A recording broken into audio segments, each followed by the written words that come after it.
মানুষের তো বিচার হবে হবে, পশু প্রাণীরও বিচার হবে, তবে পশু প্রাণী জাহান্নামে জান্নাতে যাবে না।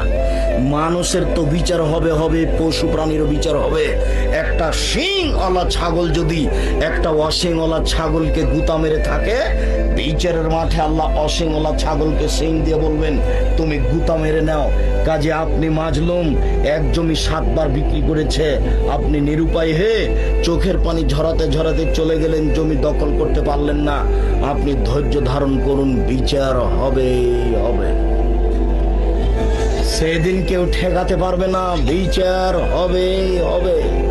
আপনাকে আমি সেদিন বলেছিলাম দেবয়ে যে সালাসাত দাওয়াতিন মুস্তাজাবাতুন লা শাক্কা ফিহিন্না, 3 শ্রেণীর মানুষের দোয়া কবুল হবেই হবে। 3 শ্রেণীর মানুষের দোয়া কবুল হবেই হবে। 1, মাজলুম অত্যাচারিত ব্যক্তির দোয়া কবুল হবেই। 2, দাওয়াতুল ওয়ালিদ আলাল ওয়ালাদে, দাওয়াতুল ওয়ালিদাইনে আলাল ওলাদে, বাপ মায়ের দোয়া ছেলে মেয়ের উপরে, বাপ মায়ের দোয়া ছেলে মেয়ের উপরে। খুব সাবধান, আপনাকে আমি সেদিন অনুরোধ করেছি ভুলেও ছেলে মেয়ের জন্য বদদোয়া করবে। আপনাকে আমি 1 মিনিট দেখাতে চেয়েছি, জিন্দেগিতে কোনোদিন ছেলে মেয়ের উপরে বদদোয়া করবেন না। ভুল করেছে, আপনি বাপ তাকে মাফ করেন, তাকেই বলেন বেটা তোমার ভুল হচ্ছে, তুমি আমাকে মূল্যায়ন করো। এই কথা আপনাকে আমি আন্তরিকভাবে অনুরোধ জানাচ্ছি।